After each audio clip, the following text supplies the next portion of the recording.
दुनिया वालों, कौमे मुस्लिम के अंदर जब तक कुरान जिंदा रहेगा, उसके नबी की मोहब्बत जिंदा रहेगी।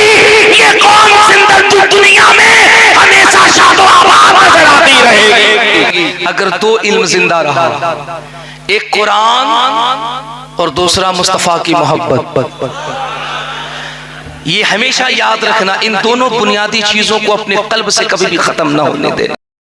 अल्लाह सलामत रखे उन माँ बाप को जिनके बच्चे आज हाफिज कुरान बने हैं।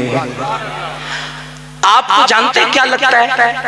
आपको ये लगता है ना कि ये जो पढ़े लिखे उलमा हैं, ये बेचारे कुरान पढ़ते हैं, हदीस पढ़ते हैं, मौलवी बनते हैं, दाढ़ी रखते हैं, टोपी रखते हैं सर पे, और उसके बाद मस्जिदों में मदरसों में इमामत करते हैं, इनकी कहानी खत्म। आपको ये लगता है कि कामयाबी ये है कि हम डॉक्टर बन जाएं, हम इंजीनियर बन जाएं, हम IAS बन जाएं, IPS बन जाएं, हम कामयाब हैं। इस्लाम ने कभी आपको मना नहीं किया कि आप दुनियावी तालीम हासिल न करो, कभी हमने नहीं किया, बल्कि उलमा मैदान में तहरीक लेके उतर चुके हैं। वो तो ऐलान कर रहे हैं कि हमें अपने बच्चों में ये ऐलान करना है कि हम आधी रोटी खाएंगे, बच्चों को पढ़ाएंगे। और ये नारा मारहरा मुतहरा से लगा। सरकार नजीब हैदर मियां ने ये नारा दिया, हुजूर अमीर शरीयत ने ये नारा दिया, मारहरा मुतहरा से ये नारा चला। और ये ऐलान तो मदीने में मुस्तफा ने किया था कि लोगों इल्म हासिल करो। अब एक बात कान खोल के सुनना, ये समझने वालों कि कुरान और हदीस पढ़ने के बाद इंसान महदूद हो जाता है, तो ये तुम्हारी भूल है, भूल। तुम दुनिया की तारीख उठा के पढ़ो। जमीन पे जितने भी बड़े बड़े साइंटिस्ट बने हैं, वैज्ञानिक बने हैं, उन्होंने दुनिया की हर किताब पढ़ने के बाद जब कुरान को पढ़ा है, तब वो जाकर के कामयाब साइंटिस्ट बनते हुए नजर आए। बगैर कुरान के इल्म के, बगैर कुरान पे तहकीक किए वो कामयाब साइंटिस्ट नहीं बन पाए। कुरान वो किताब है, इसे पढ़ने वालों ने पढ़ा, जिंदगी बदल गई। तुमने इसको ताक की जीनत बना दिया है।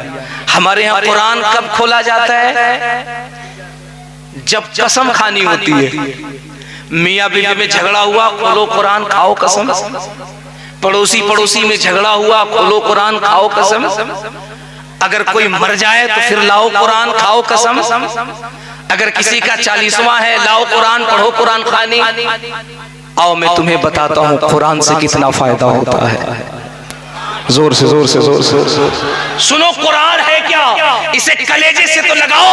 ये इतना सारा मजमा है, तुमने यूसुफ योहाना का नाम नहीं सुना?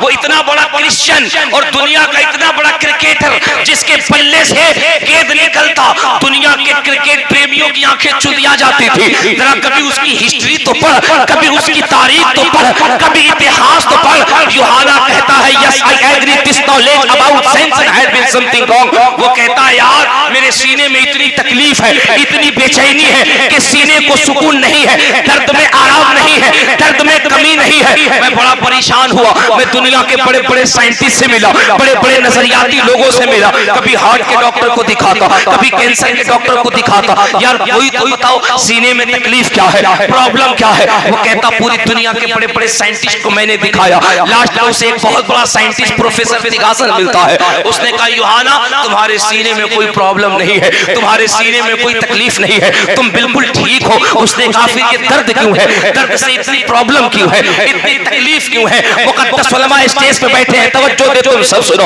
उसने कहा मैं नहीं बता सकता दर्द क्यों है, लेकिन ये समझ ले सीने में कोई प्रॉब्लम नहीं है, कोई तकलीफ नहीं है। सुन तो सही। वो मायूस होकर घर लौट आया है। सुबह के वक्त में अपनी टेरिस पे टहल रहा है। अचानक उसकी आंखें क्या देखती हैं? जमीन के नीचे एक ऐसा बंदा जा रहा है जिसके चेहरे पे दाढ़ी है, सर पे टोपी है, जिस्म पे इस्लामी लिबास है। ऐसा लग रहा है कोई और नहीं, मोहम्मद अरबी का गुलाम जा रहा है।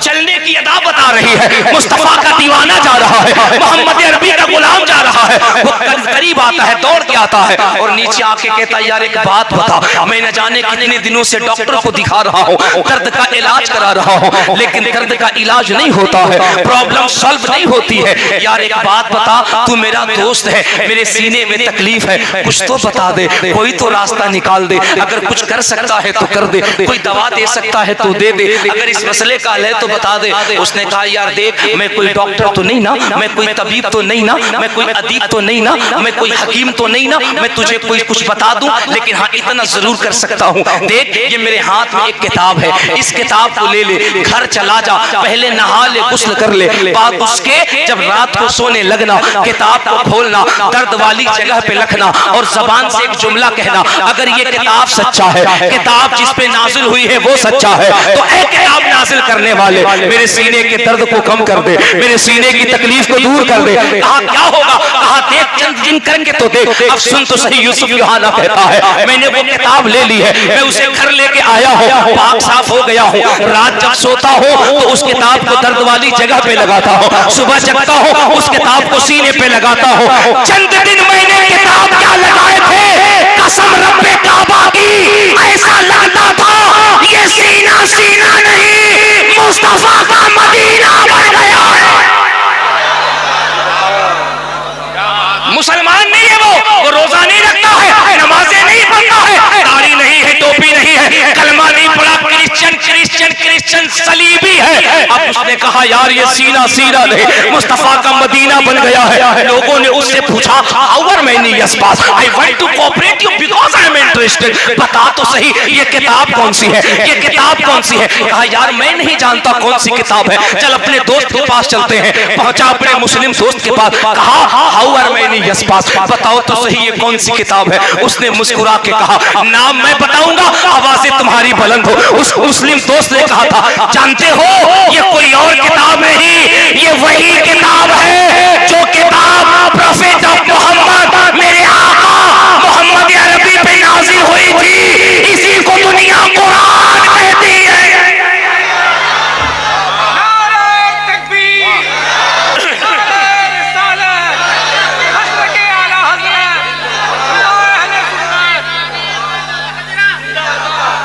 माशाअल्लाह, जिंदाबाद जिंदाबाद, अल्लाहू अकबर या रसूल। इसी को दुनिया कुरान कहती है। अब पलट के आगे जुमला तो सुनो, उसने सुना ना कुरान है तो जानते अल्लामा नज़म साहब से बुलाओ, अल्लामा नौशाद साहब से बुलाओ।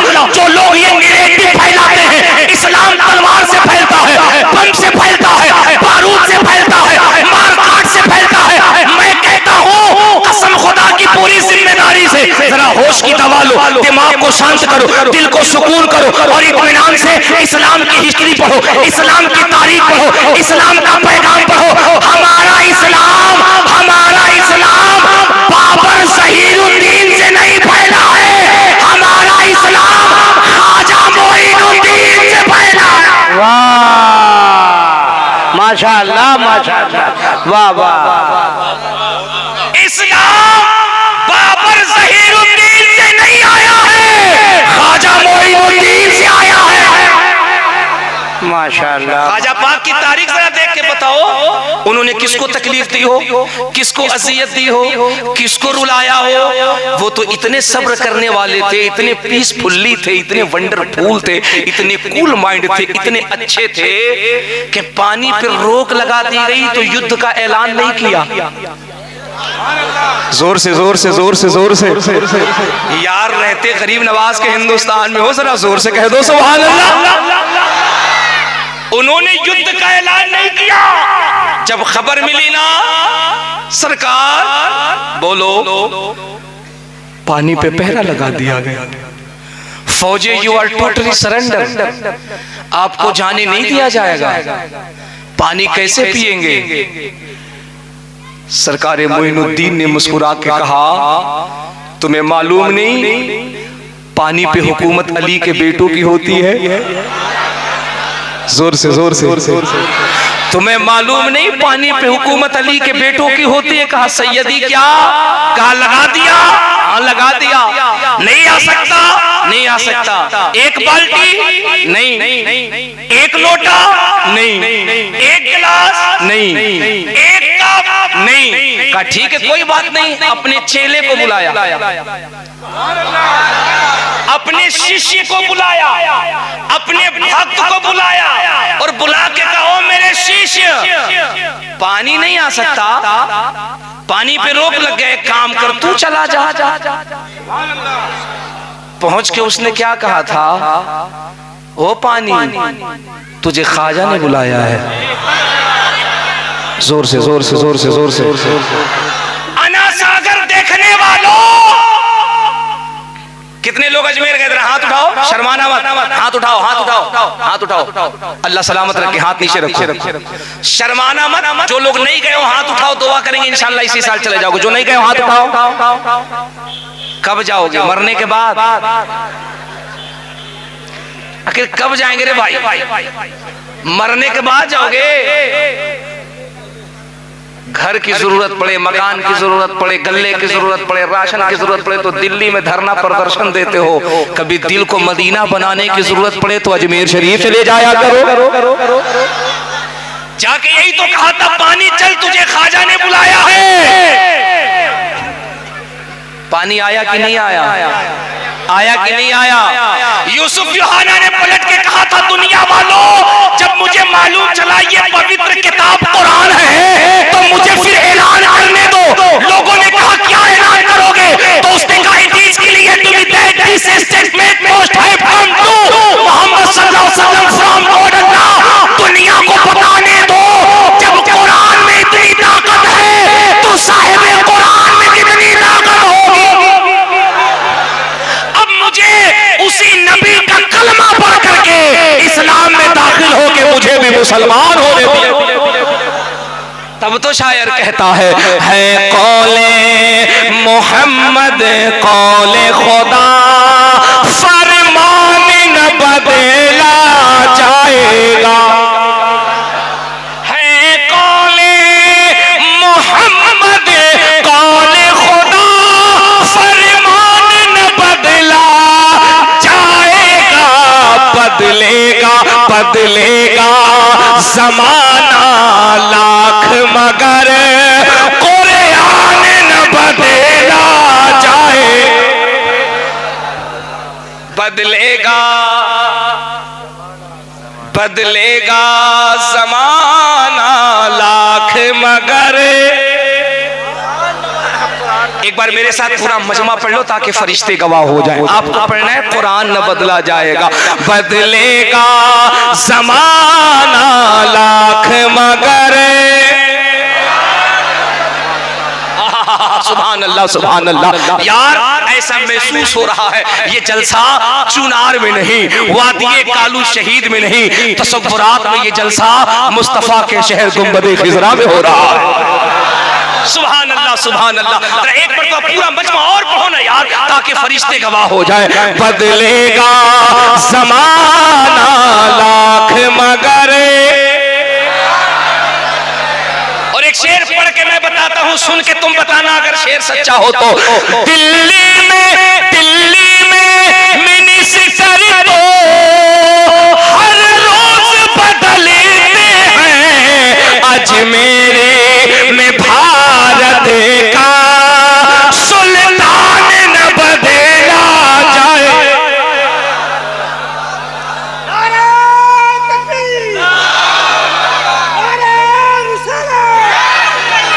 हिंदुस्तान का राजा, हिंदुस्तान का राजा, ख्वाजा का हिंदुस्तान, ख्वाजा का हिंदुस्तान। जरा दिल लगा के बोलो या रसूल अल्लाह, लब्बैक या रसूल अल्लाह, लब्बैक या रसूल अल्लाह। अपनी तारीख पढ़ो, अपना इतिहास पढ़ो। कसम खुदा की पूरी दुनिया में एक भी तारीख नहीं मिलती है जिससे ये पता चल सके कि इस्लाम कभी नफरत से फैला है। बात गरीब नवाज की चलिए ना, गरीब नवाज की। गरीब नवाज की तो सुनो ना एक जुमला गरीब नवाज के हवाले से। सरकार गरीब नवाज असर से मगरिब के दरमियान अक्सर रोया करते थे, अक्सर रोया करते थे ना। एक नन मुस्लिम बच्चा था जो बाहर से पढ़ करके अजमेर मोहल्ला में तशरीफ लाया, और जब अजमेर में तशरीफ लाया ना, वो गरीब नवाज के कुटिया के करीब से गुजरता तो वो देखता कि बाबा रो रहे हैं, बाबा रो रहे हैं। वो पलट के गया अपने माँ के पास और जाके कहा, अम्मी मैं ये देखता हूँ उस झोपड़ी में, उस कुटिया में एक बाबा बैठा हुआ है जो हमेशा शाम जब सूरज डूबने वाला होता है और जब सूरज डूब नहीं जाता तब तक वो रोता ही रहता है, वो रोता ही रहता है, चक्कर क्या है? माँ ने कहा, बेटे मुझे क्या पता है, मुझे क्या मालूम है, जा जरा सा जाकर के पूछ ले। वो बच्चा नन मुस्लिम है, नन मुस्लिम है। बच्चा आया और करीब आकर के बैठ गया, कहता, बाबा एक बात बताओ, मैं बाहर रहता हूँ, मैं अजमेर में नहीं रहता हूँ, मैं काफी दिनों के बाद अजमेर में आया हूँ पढ़ करके। बाबा मैं देखता हूँ शाम में आप असर से मगरिब तक हमेशा रोते हैं, इतना रोते कि आपकी आंखें अश्कबार होती है, दाढ़ी शरीफ पे आपके आंसू आंसू आ जाते हैं, चेहरे तर हो जाते हैं। बाबा क्यों रोते हैं, बात क्या है बताइए। सुनो चुनार वालों, इस्लाम फैलता कैसे है, इस्लाम की तारीख क्या है, बुजुर्गों ने तुम तक इस्लाम को कैसे पहुंचाया है। उसने कहा, बाबा रोते क्यों हैं, बात क्या है। सरकार गरीब नवाज ने कहा, बेटे ये इश्क की बात है, इश्क वाले ही जानते हैं। हाय हाय हाय हाय हाय हाय, इश्क की बात है, इश्क वाले जानते हैं। कहा, बाबा इश्क करने वाले रोते हैं? कहा, हाँ। कहा, मैंने तो सुना है कि इश्क में दर्द नहीं होता है, बंदा इश्क में रोता नहीं है, इश्क हो जाए तो फिर वो मुस्कुराता है, फिर वो तबस्सुम फरमाता है, फिर तो उसकी दीवानगी हो जाती है, फिर तो वो मजनू की तरह रहता है, फिर तो वो पागलों की तरह रहता है। बाबा वो रोता कहाँ है, वो रोता कहाँ है? तो गरीब नवाज ने मुस्कुरा के कहा था, बेटे तूने अभी इश्क नहीं किया है, इश्क करोगे तो पता चलेगा। तूने इश्क कहाँ किया है, इश्क करोगे तो पता चलेगा। पलट के नौजवान ने कहा, बाबा आपने भी इश्क किया है क्या? जोर से जोर से जोर से आपने भी इश्क किया है क्या? मेरे सरकार मोइनुद्दीन ने कहा, बेटे हाँ मैंने भी इश्क किया है। कहा, किससे इश्क किया? कहा, क्या बताऊं, मुझे हर दिन इस वक्त अपने पीर की याद रुलाया करती है, अपने पीर की याद रुलाती है, मुझे अपने पीर की याद रुलाती है। कहा, बाबा ऐसा कैसे हो सकता है, प्यार करने के बाद, इश्क करने के बाद बंदा रोता भी है। कहा, इश्क करो तो पता चलेगा। अब उसने जुमला क्या कहा? कहा, बाबा तो फिर मुझे भी इश्क करना है, बाबा मुझे भी इश्क करनी है, मुझे भी प्यार करना है। सरकार ख्वाजा पाक ने फरमाया, बेटे इश्क करने की कुछ शर्त है, प्यार करने की कुछ शर्त है। कहा, बाबा क्या शर्त है? कहा, दो शर्त है। पहली शर्त घर जाओ और जाके गुस्ल करो, और दूसरी शर्त अपने माँ से कहना कि माँ मुझे मोइनुद्दीन से इश्क करने की इजाजत दे दो।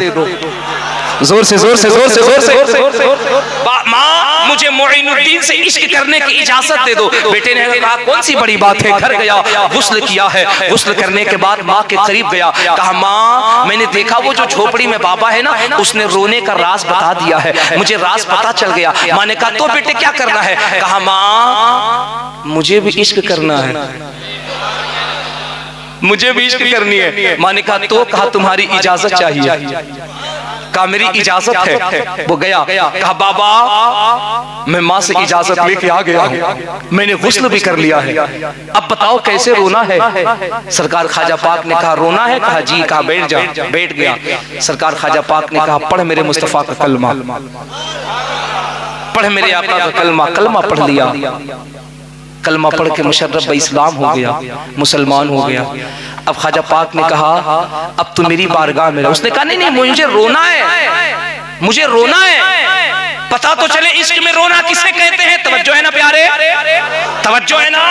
उसने कहा, रोना है। कहा, ठीक है, अब तू मेरी बारगाह में रह, तेरी ड्यूटी ये है, मेरी खिदमत करेगा, मुझे वुजू के लिए पानी पेश करेगा, गुस्ल के लिए पानी पेश करेगा, मेरे खाने का इंतजाम तू करेगा, नमाज में मुसल्ले का इंतजाम तू करेगा, जब मैं इबादत के लिए चलूं तस्बीह तू देगा, हर वक्त मेरे साथ रहेगा, हर लम्हा मेरे साथ रहेगा। अब वो बंदा साथ रहने लगा। कभी सरकार ख्वाजा पाक को कभी वुजू के लिए पानी देता, गुस्ल के लिए पानी देता, कभी खिदमत करता है, कभी रोटी खिलाता है, कभी खाना खिलाता है, कभी तस्बीह देता, कभी मुसल्ला देता। सुबह भी ख्वाजा पाक के साथ, शाम भी ख्वाजा पाक के साथ, रात भी उनके साथ, सुबह भी उनके साथ, 1 दिन 2 दिन 3 दिन 5 5 दिन 10 दिन 20 दिन 1 2 3 4 5 जब 6 महीने हो गए, 6 महीने हो गए, दिन रात उनके साथ रहने लगा। एक दिन ख्वाजा पाक ने कहा बेटे 6 महीने हो गए। हाँ सैयदी 6 महीने हो गए। कहा सुन अब तेरी 3 दिन की छुट्टी है,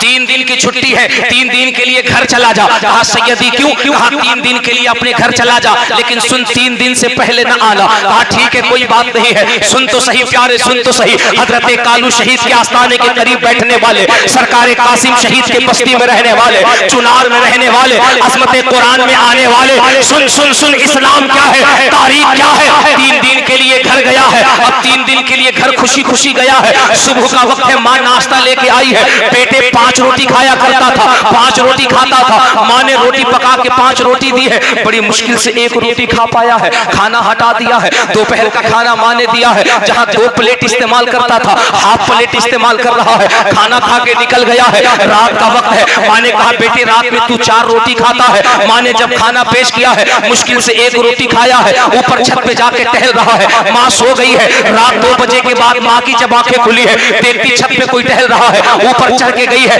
जाके कहा बेटे रात सोने के लिए बनाई गई है, रात आराम करने के लिए बनाई गई है, जग क्यों रहा है? बेटे ने कहा माँ क्या बताऊं नींद नहीं आ रही है, माँ क्या बताऊं नींद नहीं आ रही। कहा बेटे क्यों? कहा पता ही नहीं है, दिल में अजीब कैफियत महसूस हो रही है, अजीब बेचैनी महसूस हो रही है, ऐसा लग रहा है माँ किसी ने मेरा दिल चुरा लिया है।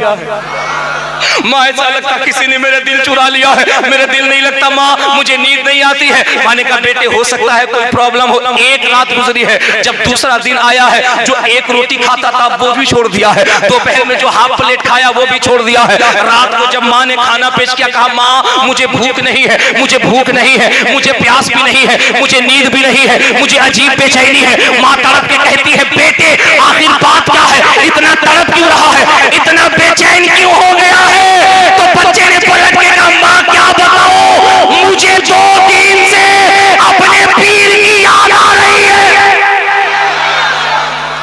मुझे 2 दिन से गरीब नवाज की याद आ रही है, मोइनुद्दीन की याद आ रही है। माँ एक काम कर सुबह चली जा और जाके मेरे पीर साहब से कह दे अब देर न करो अपने पास बुला लो, अब देर न करो अपने पास बुला लो, 1 लम्हे के लिए बुला लो, अगर न बुलाया तो मैं मर जाऊंगा। सुबह को माँ पहुंची है, जाके कहा बाबा मेरे बेटे पे रहम करो, दया करो, वो 2 दिन से न खा रहा है न पी रहा है, बहुत बेचैन है, बहुत परेशान है, सैयदी बुला लो उसे।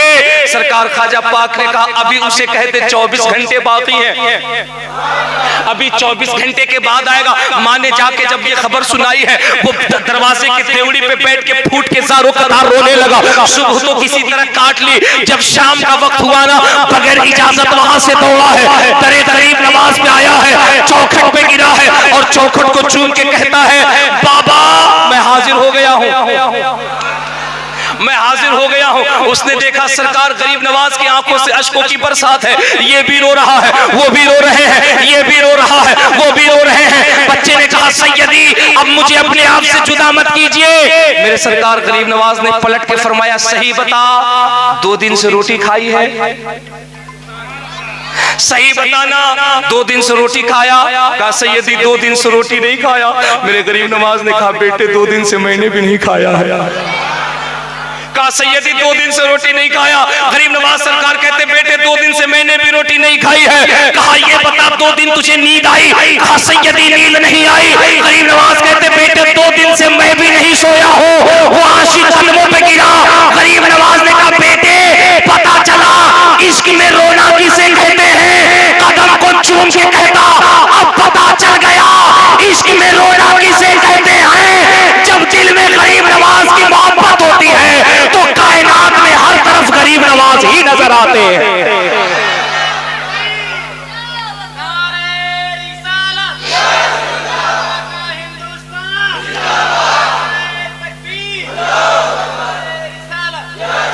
इसीलिए मैं कहता हूं प्यारे अपनी तारीख पढ़ो, अपनी तारीख, और दुनिया को बताओ जो इस्लाम वुजू में बेजा पानी बहाने की इजाजत नहीं देता,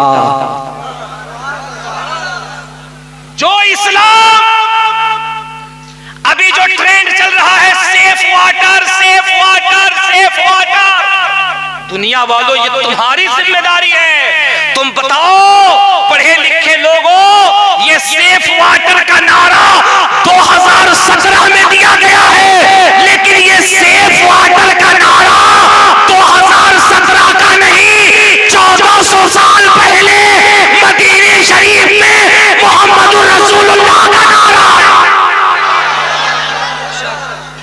कौन बताएगा?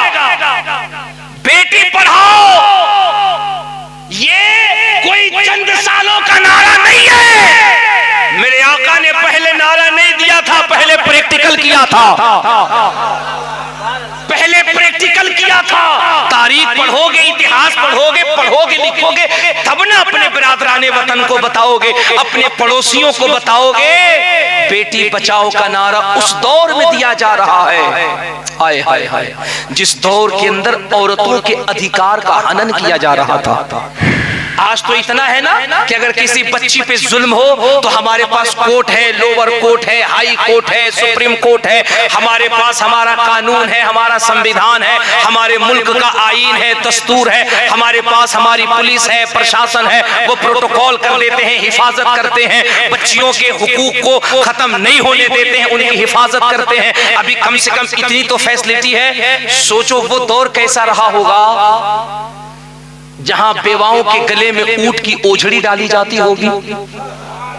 सोचो वो दौर कैसा रहा होगा कि जिस घर के अंदर बच्ची पैदा हो जाए उस बच्ची को जिंदा जमीन में बाप दफन कर देता होगा।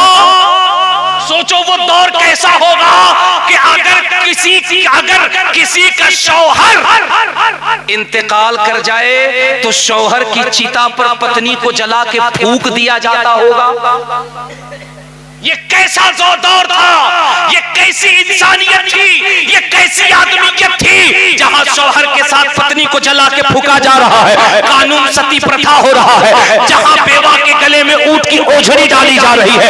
ये कैसा कानून है ए दो सुन्नियों, ए मुसलमानों, ए इंसानों, ये कैसी इंसानियत, कैसा कानून है कि अगर किसी के घर के अंदर बच्ची पैदा होती लोग उसे जिंदा जमीन में दफन कर देते, लेकिन वाहरे पैगंबर आज़म आपकी अजमत का कोई जवाब नहीं है। आपने जब रूबे जमीन पे अपना कदम रखा है और आपने देखा औरतों के अधिकारों का हनन हो रहा है, बेटियां जिंदा जमीन में दफन की जा रही हैं, बेटियां गाड़ी जा रही हैं, आप मक्के में फारान की चोटी पे खड़े होते हैं और ऐलान करके कहते हैं, ए अरब के लोगों, दुनिया में ऐलान कर दो वो तुम्हारा कानून है जो बच्चियों को जिंदा जमीन में दफन करने की इजाजत देता है।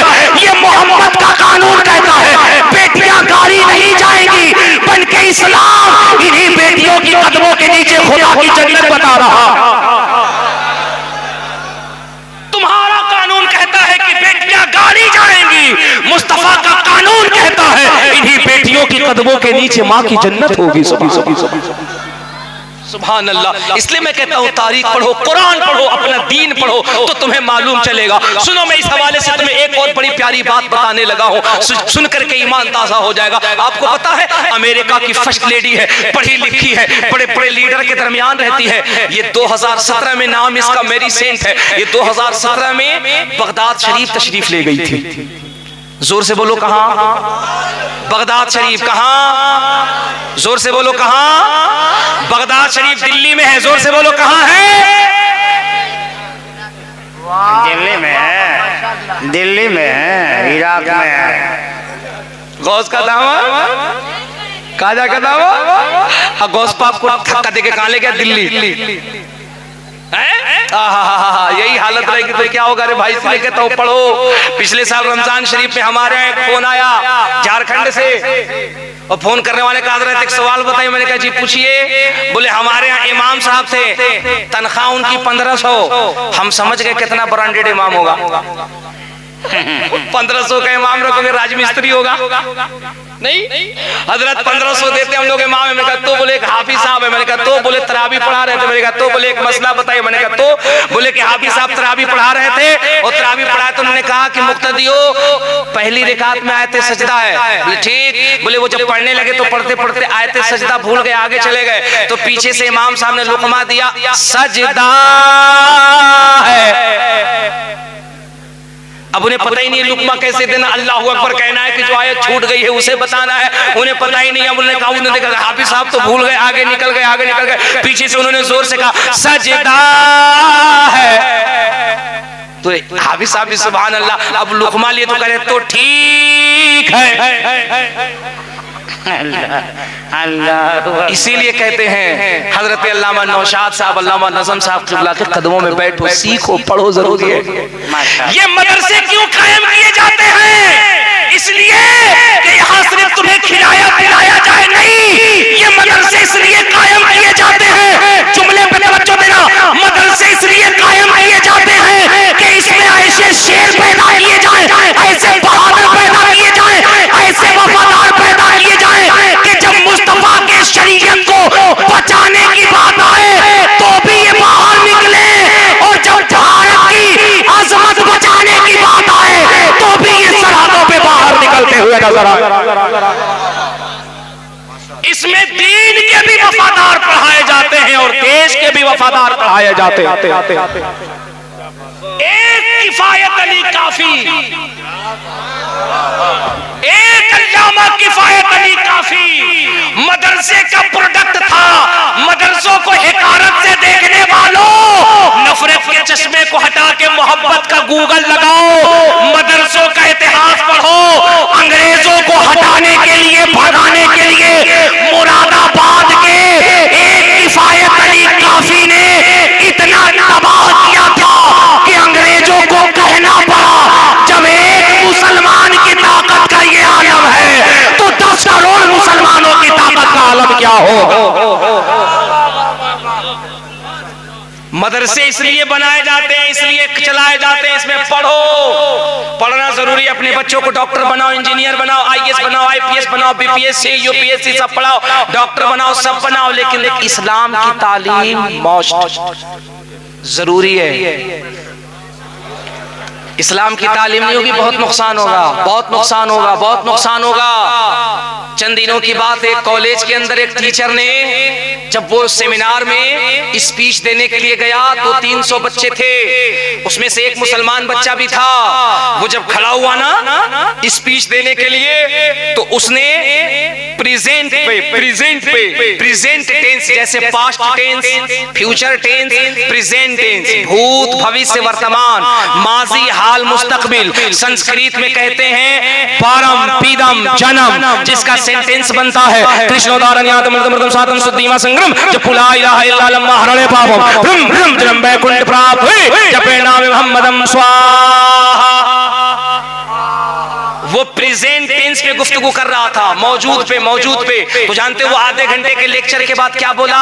ए लोगों, मुसलमान का एक अकीदा है, और मुसलमान का अकीदा ये है कि उसका नबी हाजिर व नाजिर होता है, उसका नबी मौजूद होता है। अब बच्चों, मैं तुमसे एक सवाल करता हूँ, एक सवाल का जवाब दो। पूरे बच्चे एक्टिव हो गए। सर क्या सवाल करेंगे? सुनिएगा हलचल भाई, कॉलेज में हमारे बच्चों का दिमाग कैसे डाइवर्ट किया जाता है, तालीम क्यों जरूरी है? उसने कहा मेरा सवाल ये है, जब नबी जिंदा हैं तो एक सवाल का जवाब दो, हम तुम्हें नजर आ रहे हैं? पूरे बच्चों ने कहा जी आप नजर आ रहे हैं। फिर पलट के उसने कहा ये जो मुसलमान बच्चा इसका असलम नाम है, ये नजर आ रहा है? पूरे बच्चों ने कहा जी नजर आ रहा है। अब देखो उसने दिमाग घुमाया कैसे, अपना कीर कैसे लगाया प्रेजेंट को सिद्ध करने के लिए। उसने कहा बच्चों हम हैं तभी ना नजर आ रहे हैं। जोर से बच्चों ने कहा जी, बोले असलम है तभी नजर आ रहा है ना? बच्चों ने कहा जी, बोले हैं तो नजर आ रहे हैं। मुसलमान कहता है कि नबी हाजिर नाजिर मौजूद है, नबी कहां नजर आ रहे हैं? होते तब न नजर आते। अल्लाह अकबर कहने से काम नहीं चलेगा, पढ़ोगे तब जवाब दोगे, नहीं तो अभी भी बहुत सवाल हो रहा है। तुम्हारा मुंह ऐसे बनता है जैसे उबला हुआ अंडा होता है। नहीं, मुंह बना ले तो जवाब ही नहीं, तुम्हारे पास जवाब रहेगा क्या? तुम तो 50 साल से नमाज पढ़ रहे हो, बेटा को सही से वजू नहीं करने आ रहा है, वजू नमाज सही से पढ़ने नहीं आ रहा है। 40 साल से नमाज, 30 साल से नमाज, हम लोग 4 रकअत, हम लोग 2 रकअत नमाज पढ़ते हैं, 2 रकअत में ज़ोहर का 12 रकअत पढ़ लेते हैं। उसी में रिकात भी है, उसी में क़याम भी है, उसी में सुजूद भी है, उसी में तस्बीह भी है, उसी में दुआ भी है। बाप रे बाप, दुआ पढ़ता है, दुआ मार उंगली पे जिसे गिनता जिसे लगता है हिसाब किताब कर रहा है, और उसके बाद गले में डाल के फूकेगा इतना लंबा जिससे लगेगा यहां से फूक रहा है सीधे बगदाद चला जाएगा। नहीं, 50 साल में हमने नमाजें नहीं पढ़ी, सीखोगे तब ना मालूम। उसने कहा नबी कहां नजर आ रहे हैं, होते तब न नजर आते। अब बताओ उसने मुस्तफा के इख्तियार पे हमला किया कि नहीं किया? अरे जोर से बोल, जवाब क्या होगा? लेकिन सुभान अल्लाह, वो बच्चा इन उलमा के कदमों के करीब बैठने वाला था। वो डॉक्टर, इंजीनियर, IAS IPS बनने के लिए कॉलेज का रुख किया था, लेकिन उससे पहले वो आलिमों के करीब रह करके मसले मसाइल जानता था। वो खड़ा हुआ, बोला सर आपने बड़ी अच्छी बात की है, बड़ा अच्छा सवाल दिया किया आपने, बड़ा अच्छा जवाब दिया आपने। अगर इजाजत हो तो एक सवाल मैं भी करना चाहता हूँ। पूरा मजमा, पूरा मजमा, पूरा मजमा। अगर इजाजत हो तो एक सवाल मैं भी करना चाहता हूँ। अब जो टीचर था ना उसका कान खड़ा हो गया, क्या पूछेगा रे भाई? का एक सवाल मैं भी करूं? कहा हाँ करो। का उसके लिए हमको वहां आना होगा जहां आप खड़े हैं। का ठीक है आ जाओ। खड़ा हुआ, उसने कहा दोस्तों मैं सवाल करता हूं। सर ने मुझसे कहा हम हैं, नजर आ रहे हैं, सर हैं, नजर आ रहे हैं, नबी हैं तो कहां नजर आ रहे हैं? ये दलील है कि नबी नहीं है, अगर होते तो नजर आते। सर बड़ा खुश बोले हाँ हाँ हाँ तुम बिल्कुल सही कह रहे हो, यही तो हम समझाना चाह रहे हैं। उसने कहा सर तो फिर मेरा सवाल ये है, बच्चों मास्टर साहब नजर आ रहे हैं, जवाब क्या होगा? बोलो ना यार, बोलो। मास्टर साहब नजर आ रहे हैं। पूरे बच्चों ने कहा सर नजर आ रहे हैं। बोले हैं इसीलिए नजर आ रहे हैं। मास्टर बड़ा खुश, बोला हमारे ही सवाल कर रहे हो। बोला सवाल आगे। बोले बच्चों मास्टर साहब की अकल नजर आ रही है। कहा नहीं, कहा होती तब नजर आती। नारे तकबीर, नारे रिसालत, वाह भाई वाह वाह वाह वाह। मास्टर साहब नजर आ रहे हैं। बोले मास्टर साहब की अकल नजर आ रही है। बच्चों ने कहा नहीं, कहा होती तब नजर, ब्रांडेड बकलोल है। बहुत अच्छे, एक नंबर का बकलोल बुद्धू पकड़ के लाए हो इसको रांची और आगरा के पागल खाने से, भेजो इसको, अकल है ही नहीं। मास्टर ने कहा तुम्हारा दिमाग खराब है, अकल है? कहा है तो दिखाओ, है तो दिखाओ। उसने जानते जवाब क्या दिया? उसने कहा बच्चे तुम्हें मालूम नहीं, तुम्हें थ्योरी नहीं पढ़ाया गया है, अकल है, लेकिन अकल सबको नजर नहीं आती है। अकल उसी को नजर आती है जिसमें अकल होता है, जिसमें अकल होता है अकल उसी को नजर आती है। बेवकूफ को अकल नजर नहीं आती, अकलमंद को अकल नजर आती है। दिमाग वाले को दिमाग नजर आता है। बच्चे ने त्याग के कहा तो बेवकूफ ये भी समझ मुस्तफा हाजिर और नाजिर है, लेकिन सबको नजर नहीं आते, उसी को नजर आते हैं जिसके दिल में अहमद रजा का इश्क होता है, मुफ्ती आजम का प्यार होता है, ताजुल शरिया का पैगाम होता है, जिसका सीना मुस्तफा का मदीना होता है, उसे मुस्तफा हर जगह नजर आते। वाह वाह वाह वाह वाह वाह, बहुत अच्छे। आला हजरत, आला हजरत, आला हजरत, आला हजरत। इसलिए बैठो इनके करीब। हजारों की तादाद में आने वालों, खुदा की कसम इससे पहले कि वक्त तुम्हारे हाथों से निकल जाए और हाथ में सिर्फ सिवाय पछतावे के कुछ न आए, वक्त है अभी बैठ जाओ।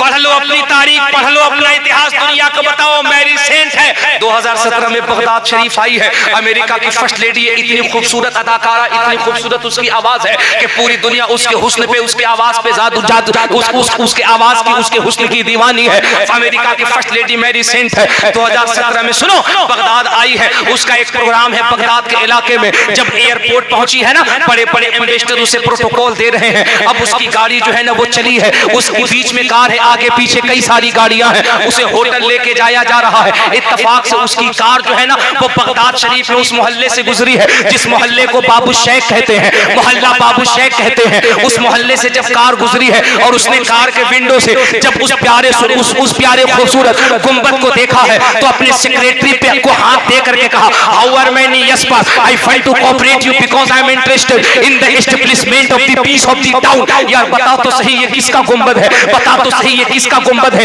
ये किसका कलश है, ये किसका गुंबद है। उसने कहा मैम क्यों परेशान होती है, क्यों पूछती है। उसने कहा ना बता तो सही ये किसका गुंबद है। कान में उसने धीरे से कहा मैम ये किसी और का नहीं, ये मुसलमानों के बहुत बड़े धर्म गुरु हैं, नाम अब्दुल कादिर है, ये उन्हीं का गुंबद है। नाम अब्दुल कादिर है, ये उन्हीं का गुंबद है। इतना सुनना तो उसने कहा यार एक काम नहीं करते, एक काम नहीं करते। उसने कहा क्या करूं, का एक काम तो करो, मुझे 5 मिनट के लिए उस रोजे पे लेके चलो, 5 मिनट के लिए रोजे पे लेके चलो। उसने कहा मैम आपका दिमाग खराब है, आप इतनी बड़ी सेलिब्रिटी हैं, आपका एक एक मिनट आपका हमारी डायरी में नोट है। आपको होटल जाना, तैयार होना, सेमिनार करना, कॉन्फ्रेंस करना, प्रोग्राम करना रुखसत हो जाना है। उसने कहा यार इतनी बड़ी मैं हूं, मेरी जिंदगी पे 5 मिनट का भी इख्तियार नहीं है। आखिर ये कैसी जिंदगी कि मैं अपनी मर्जी से 5 मिनट नहीं जी सकती हूँ। सेक्रेटरी ने कहा ठीक है वादा कीजिए, डन कीजिए, 5 से 6 मिनट नहीं होगा। उसने कहा वादा करती हूँ 5 से 4 मिनट होगा, 5 मिनट नहीं होगा, मुझे लेके चलो तो सही। सुनो वो पहुंची है, असर का वक्त है, असर का वक्त है। तुरबते सरकारे गौसे आजम के करीब बैठ गई है। अब बैठी है, कभी गौस पाक का रोजा देखती है, कभी गौस पाक का रोजा देखती है, कभी गौस पाक की गुंबद देखती है, कभी जाली देखती है। पूरा मजमा जोर से बताना कितने देर के लिए गई थी, कितने देर के लिए? 5 मिनट के लिए। असर का वक्त है, बैठ गई है, बैठ के गौस पाक के रोजे की ज़ियारत कर रही है। अल्लाह अकबर, मुअज्जिन ने आज़ान दिया है, असर की आज़ान हुई है, लोगों ने असर की नमाज पढ़ी है, नमाज असर पढ़ के लोग चले गए हैं। मेरी सेंट बैठी की बैठी है, मगरिब का वक्त हो गया है, मगरिब की आज़ान हुई है, मगरिब की आज़ान के बाद लोगों ने मगरिब की नमाज अदा की है, नमाज अदा करके लोग चले गए हैं। मेरी सेंट बैठी की बैठी है, अचानक कई घंटे गुजर गए, ईशा का वक्त आया। बगदाद की गलियों में मीनारे गौसे आज़म से मुअज्जिन ने कान में उंगली लगा करके जब ईशा की आज़ान दी और जोर से पुकारा, अल्लाहु अकबर,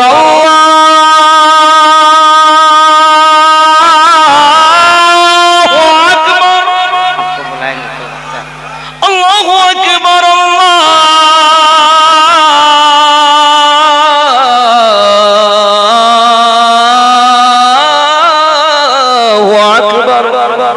अल्लाहु अकबर, अल्लाहु अकबर। इससे ज्यादा मैं आजान नहीं दूंगा। वरना मैं उड़ीसा में तकरीर कर रहा था, नांगलेश्वर में, जालेश्वर के बगल में नांगलेश्वर, जी जी, और 3 तकरीर कमेटी वालों ने मेरी तकरीर कराई 3 बजे। मैंने आजान दे दी, मुअज्जिन साहब दौड़ के धीरे से आगे करे, हजरत फजर का वक्त हो गया। सुभान अल्लाह, जरा जोर से कह दो सुभान अल्लाह। एक बात दिल पे हाथ रख के बताना, खुदा की कसम कैसा लग रहा है आजान, कैसा लगा? कमाल मेरी आवाज का नहीं, कमाल है इसमें अल्लाह का नाम है, अल्लाह का नाम है। ओ यार दुनिया ने तहकीक कर ली है, दुनिया ने तहकीक कर ली है। दुनिया तहकीक करके कहती है yes I agree this knowledge about science had been something wrong when he will be punished by burning his skin and then अल्लाह। पूरी दुनिया तहकीक करके कह रही है कि इस वर्ल्ड के अंदर, इस जमीन के ऊपर, आसमान के नीचे, पूरे ब्रह्मांड में, पूरे पृथ्वी में सबसे ज्यादा जो वॉइस, सबसे ज्यादा जो आवाज गर्दिश करती है वो कोई और आवाज नहीं है, वो आज़ान की आवाज है जो पूरी दुनिया में सुनाई देती है। इसीलिए निजाम चल रहा है। उसने जब ईशा की आज़ान सुनी वो बैठी रही, ईशा की नमाज लोगों ने पढ़ ली है, लोग चले गए हैं। रात 11 बजे का वक्त करीब आया है जब दरवाजे गौसे आज़म को बंद किया जाने लगा है। खुद्दाम ने आके कहा चलो बाहर निकलो। सेक्रेटरी ने आके कहा मैम आपने पूरा शेड्यूल बिगाड़ दिया है, आपने पूरा टाइम खराब कर दिया है। मैम आप 5 मिनट के लिए आई थी, पूरे 8 घंटे बैठी रह गई हैं, ये क्या मजाक हो रहा है? अब तो चलिए। उसने कहा था सुनो, अब मैं उस वक्त तक यहाँ से नहीं जा सकती जब तक मेरे हाथों में गौस पाक का दामन नहीं आ जाता। मैं उस वक्त तक नहीं जाऊंगी जब तक मेरे हाथों में गौस पाक का दामन नहीं आ जाता। जुमला देता हूं इसकी हिफाजत करना। पूछा था लोगों ने मेरी सेंट ऐसा क्यों?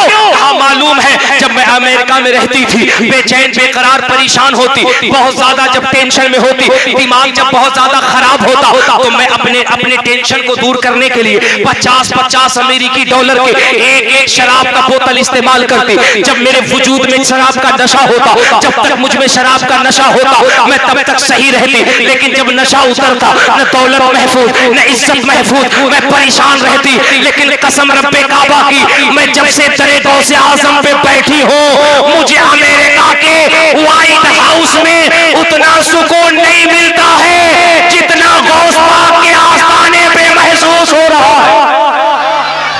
दुनिया ने पूछा था मैरी से तुम्हारा फैसला क्या है, तो उसने कहा मुझे ऐलान करने दो, जब बगदाद का मुहय्यिद्दीन इतना अच्छा है तो मदीने का रहमतुल लिल आलमीन कितना अच्छा हो।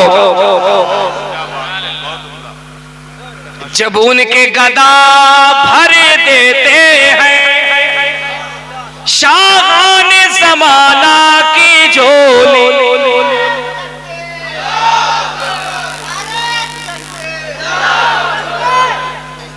सुभान अल्लाह, जोर से नारा लगाओ, जोर से नारा लगाओ। नारे तकबीर, नारे रिसालत, उलमाए अहले सुन्नत, मसलके आला हजरत, पीरे तरीकत, रहबरे राहे शरीयत।